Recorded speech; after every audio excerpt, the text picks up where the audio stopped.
स्वागत है आपका हमारे YouTube चैनल पे। तो आज हम आपको चैप्टर नंबर फर्स्ट जो कि ई कॉमर्स सब्जेक्ट से लिया गया है, चैप्टर नंबर फर्स्ट हमारा जिसका नाम है e commerce and advantages and disadvantages. First of all we will discuss about the e commerce one by one. We discuss about every terms which lie in this chapter. Never give up on something you really want. It's difficult to wait but it's more difficult to regret. मतलब कुछ भी पाने के लिए वास्तविकता में कभी हमें गिव अप नहीं करना चाहिए, बिकॉज बहुत डिफिकल्ट है वेट करना, बट सबसे ज्यादा डिफिकल्ट है कि आप रिग्रेट कर रहे हैं। तो यहाँ पर आपको never give up in your life if you want to do anything in your life. Now continue the chapter number first के टॉपिक्स की हम बात कर लेते हैं। पहले तो introduction to e commerce. Introduction e commerce से कैसे आप समझते हैं, क्या समझते हैं ई कॉमर्स से, हिस्ट्री ऑफ ई कॉमर्स क्या है, एडवांटेजेस ऑफ ई कॉमर्स क्या है, डिसएडवांटेजेस ऑफ ई कॉमर्स क्या है, टाइप्स ऑफ ई कॉमर्स क्या है, एंड 4 C's रूल क्या कहता है, साथ ही साथ सप्लाई चेन मैनेजमेंट क्या होता है। ये सारे टर्म्स वन बाय वन हम जल्दी से डिस्कस करेंगे। ये वीडियो बहुत शॉर्ट एंड क्लियर वे में होने वाला, तो वीडियो पूरा लास्ट तक देखें और इस चैप्टर को पूरी तरीके से समझ सकते हैं आप केवल इस एक वीडियो से।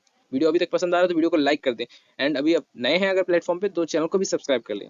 Now we will continue the chapter topic first, introduction to e-commerce. What is the e-commerce?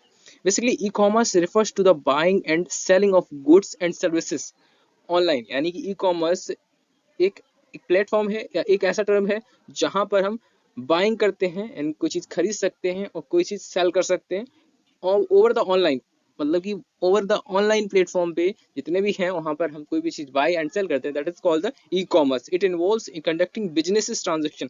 यानी कि यहाँ पर जो है बिजनेस की ट्रांजेक्शन भी इन्वॉल्व होती है, बिकॉज हम कोई भी ट्रांजेक्शन करते हैं वो भी हमारे ई कॉमर्स के अंडर में आती है।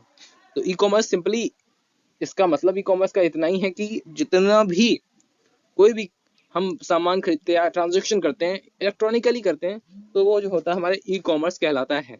Now we will continue on the second term of this topic is history of e-commerce। क्या हिस्ट्री रही ई कॉमर्स की, कब से स्टार्ट हुआ एंड फर्स्ट कंपनी कौन सी थी जिस पर हमने ई कॉमर्स को अप्लाई किया, ई कॉमर्स को स्टार्ट किया।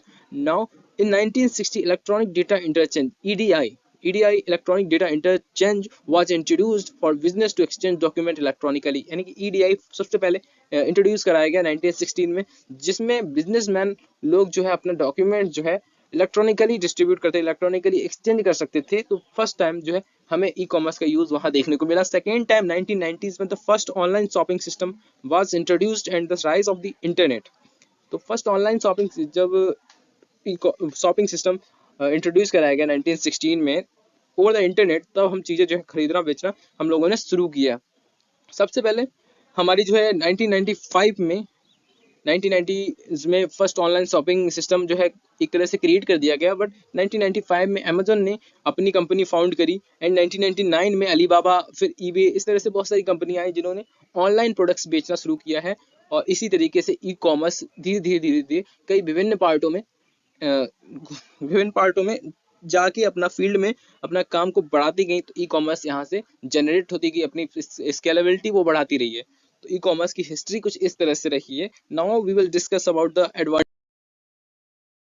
Of e commerce. क्या एडवांटेजेस रहे ई कॉमर्स की। ई कॉमर्स का सबसे पहला ई कॉमर्स का एडवांटेजेस है कि रिड्यूस्ड ओवरहेड कॉस्ट। यानी कि जो ओवरहेड कॉस्ट लगती है, हम कोई भी प्रोडक्ट बाहर से खरीदने जाते हैं तो हमको जो कॉस्ट देनी पड़ती है ट्रांसपोर्ट के खर्चे के लिए, आने जाने का जितना भी खर्चा आता है उस खर्चे को, साथ ही साथ हम फिजिकली जब चलते हैं किसी स्टोर के पास जाते हैं तो वहां पर जाने के लिए भी हमको एक एनर्जी रिक्वायर होती है। तो उन सारी चीजों को जो है ये ओवरहेड करती है, यानी कि रिड्यूस करती है। ये हमारा सबसे पहला पॉइंट हो चुका है एडवांटेजेस का। नेक्स्ट पॉइंट है हमारा no need for a physical store front. And फिर यहाँ पर मतलब कि कोई भी फिजिकल स्टोर की कोई नीड नहीं है कि कि कोई फिजिकल स्टोर दिखेगी देन वहां पर हम खरीदेंगे। यहाँ कोई फिजिकल स्टोर नहीं होता है। Ability to reach broader audience, यानी कि इनके पास एक एबिलिटी होती है कि ये बहुत एक्सेस अमाउंट में ऑडियंस के पास पहुंच सकते हैं। साथ ही साथ ये स्केलेबिलिटी को भी बढ़ा सकते हैं, बिकॉज ये ऑनलाइन है, अपना प्लेटफॉर्म क्रिएट किए हैं, एडवर्टाइजमेंट करके ये अपने स्केलेबिलिटी को भी डे बाई डे इंक्रीज कर रहे हैं और कर पा रहे हैं।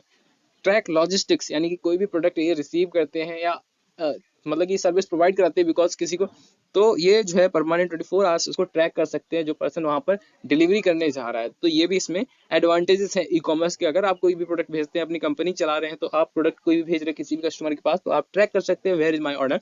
इस तरह से आप जो है ई कॉमर्स का एडवांटेजेस को समझ सकते हैं। Now we will discuss about the disadvantages of e commerce. There is no guarantee for the quality of the product, यानी कि यहाँ पर क्वालिटी ऑफ प्रोडक्ट की कोई गारंटी नहीं होती कि आपका प्रोडक्ट अच्छा ही होगा या आपका प्रोडक्ट खराब होगा, कोई क्वालिटी की गारंटी नहीं होती है। लैक ऑफ फिजिकल टच, यानी कि जब तक हमने प्रोडक्ट छुआ नहीं तो हमको ये भी महसूस होता रहता है कि कैसा प्रोडक्ट आएगा, कैसा होगा, कैसा कहीं खराब तो नहीं निकल आएगा। अगर बाई चांस आपने कभी कपड़ा मंगाया है तो कपड़ा आपने देखा होगा, कभी कभी साइज तो आप दे रहे हैं, फिलहाल उसमें ऑप्शन में दे दिया जाता है जो आपको दिखता है वहां पर, बट एक्चुअली में जब आप कपड़े को पहनते हैं तो आपको लगता है कि साइज फिटिंग का नहीं है या कपड़े अच्छा नहीं है, कुछ इस तरह से हमारे माइंड में थॉट्स आते हैं। थर्ड पॉइंट है, it does not give the luxury of trying before buying the item, यानी कि यहाँ पर लग्जरी प्रोवाइड नहीं होती। जैसे कि आप जाते हैं किसी मॉल में और कपड़े खरीदते तो आपको थोड़ा लग्जीरियस फील होता है कि बिकॉज हम कपड़े खरीद के ला रहे हैं। वहीं पर जब हम ऑनलाइन खरीद लेते हैं तो हमें कोई लग्जीरियस फीलिंग नहीं आती है, बिकॉज हम ऑनलाइन ही उसको बाय करते हैं। लॉन्ग डिलीवरी पीरियड, यानी कि यहाँ पर डिलीवरी में काफ़ी समय लग जाता है, बिकॉज जब भी हम कहीं फिजिकल स्टोर पे जाके कोई चीज़ खरीदते तो वहाँ पर हैंड टू हैंड हम कोई भी चीज़ खरीद लेते हैं, बट यहाँ पर जो है हम जो है लंबे समय बाद अपने प्रोडक्ट को रिसीव करते हैं। हम 1-2 दिन पहले करते तो 2 दिन बाद जो है उस प्रोडक्ट को रिसीव कर पाते हैं, तो ये लॉन्ग डिलीवरी पीरियड भी इसका डिसएडवांटेज है। And the last point is there is always a concern with security issues, यानी कि हमेशा इसमें सिक्योरिटी इश्यूज की बात कर सकते हैं, क्योंकि ऑनलाइन फ्रॉड्स वगैरह भी बहुत ज़्यादा हो जाते हैं, क्योंकि यहाँ पर ये भी बहुत केसेस रहते हैं कि आपका डेटा कहीं लीक नहीं हो रहा है, ऊपर से बहुत सारी ऐसी चीज़ें आ जाती हैं, आपके साथ फ्रॉड भी हो जाता है आप डेटा लीक होने के बाद।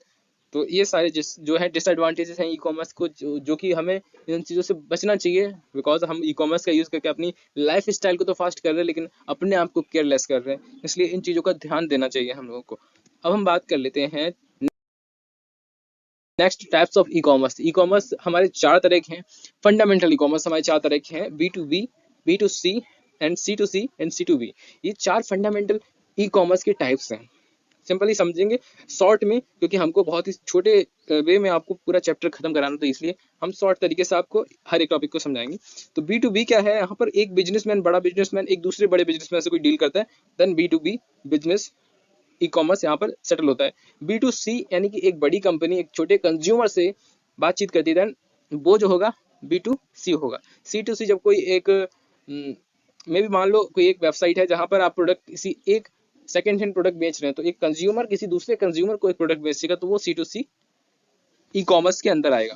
कंज्यूमर टू बिजनेसेस की बात कर लो तो यहाँ पर एक फ्रीलांसर और एक बिजनेसमैन, जो बड़ा बिजनेसमैन है वहां पर कोई भी काम है वो अगर कंज्यूमर कोई कर रहा है, अकॉर्डिंग टू दैट अपने अकॉर्डिंग जब कोई कंज्यूमर काम कर रहा है एज अ फ्रीलांसर, तो C2B बिजनेस की श्रेणी में आएगा।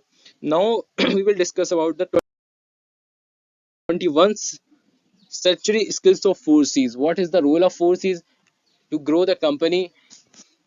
First of all, the meaning of 4Cs. First is that communication, collaboration, critical thinking, and creativity. Communication means sharing thoughts, questions, ideas, and solutions. मतलब अगर आपको आज के टाइम पे कंपनी को ग्रो कराना है तो कम्युनिकेशन बेहतर होना चाहिए। अपने थॉट्स को कैसे आप शेयर कर पा रहे हैं, कैसे क्वेश्चंस कर पा रहे हैं, क्या क्या आइडियाज, क्या क्या सॉल्यूशन आपके दिमाग में घूम रहे हैं, that is the main point to grow the company in the modern time. Second point है कोलैबोरेशन। कोलैबोरेशन मतलब कि working together to reach a goal. एक साथ काम करने पर ही आप जो है अपने गोल को अचीव कर पाएंगे। At the present time putting talent, अपने टैलेंट को एक साथ सबके साथ रखें, एक्सपर्टीज, स्मार्ट वर्क, सब चीज़ों को अपने साथ अपनी टीम में रखेंगे, कोलैबोरेट करेंगे एक दूसरे को, देन आप जो है अपने गोल को अपनी टीम में अपने जितना भी काम आप कर रहे हैं, कंपनी चला रहे हैं, तो उसको आप अचीव कर पाएंगे। And third point critical thinking, looking a problems in a new way.